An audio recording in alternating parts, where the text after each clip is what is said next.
I explained our position that, that we do generate a considerable amount of money. There is sponsors involved that pay a considerable amount of money. Now, again, it's very clear that the £2.9 million that we generate goes directly back into the event. So we're not having to ask the taxpayers of this island to pay an additional £3 million, which if we lost those revenue streams, we would be going back to Treasury asking for £3 million to put this event on every year.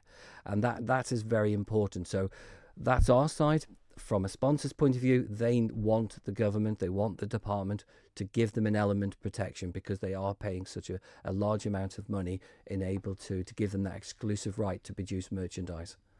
2 years ago, you came into Manx Radio and you said, live on Mandate, that external third parties and the media were essentially to blame for fanning the flames of a trademark row. But here we are again in 2019 and there are still problems.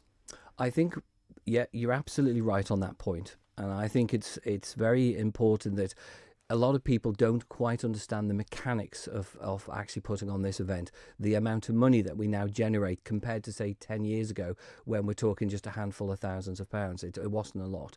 We're now talking £3 million plus that we generate that goes back into the event. We're not having to ask the taxpayer for that money.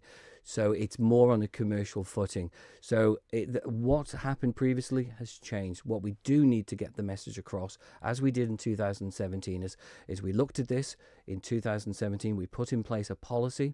We put in place clear guidelines for businesses and individuals. We're not discouraging people. What we're saying is, if you've got an idea, have a look at our policies, have a look at our guidelines. There's an application form there. There is a fee they're involved. Now, what you can do is approach the department, talk about your ideas. If it infringes one of our trademarks, we may speak to the sponsor and actually say to the sponsor, can we do this? The sponsor may say yes or no. Again, we've got to be absolutely 100% behind the sponsor who puts in those six-figure plus sums in order to produce the exclusive TT. Plus, we also check the quality of that merchandise. Now, again, that's very important because years gone by, TT visitors came to the Isle of Man, they bought a screenshot T-shirt, the quality had gone within a couple of weeks. And what we're trying to do is to make sure that people do buy merchandise on the Isle of Man, go away, and that merchandise is of a very good quality and of a good standard. Is this whole issue not embarrassing for you as a department? You're supposed to be there to help small businesses thrive, businesses that provide jobs and boost the economy, businesses that are only looking to benefit from the increased visitor numbers over this fortnight, but you're actually doing the opposite. And some people will see this as the greedy fat cats in government, not allowing anybody else to benefit from a slice of the pie, essentially being held to ransom by the sponsors. Does this not suggest that the guidelines need to be revisited? Well, we can revisit the guidelines, absolutely no problems. We're certainly not against businesses, and I think there are thousands and thousands of businesses on the Isle of Man that flourish during the TT and the Festival of Motorcycling every year. And I could sit here for the next 10 minutes and list all of those types of businesses. What we're talking about is a small business, a shop that's produced a handful of T-shirts to sell because their shop is quiet during TT. I get that point, absolutely. But what we do need to encourage people is to go on, check the guidelines, speak to the department, let the department get behind them. And if it infringes, we'll explain the reason why it infringes.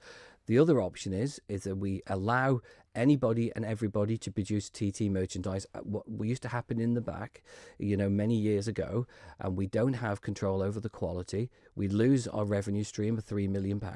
We then have to go back to Treasury and ask for an extra £3 million to put these events on. That also raises additional questions. Now, it's worth pointing that the cost of running these events increases year on year. There is more pressure on our department to put these events on. There's more health and safety assessments being undertaken. I'm surprised how hard it is to put these events on every year, and I've been involved now for 3 years, and it's getting harder. And I have to say that the DFE Motorsport team worked tirelessly throughout the year to get this event on.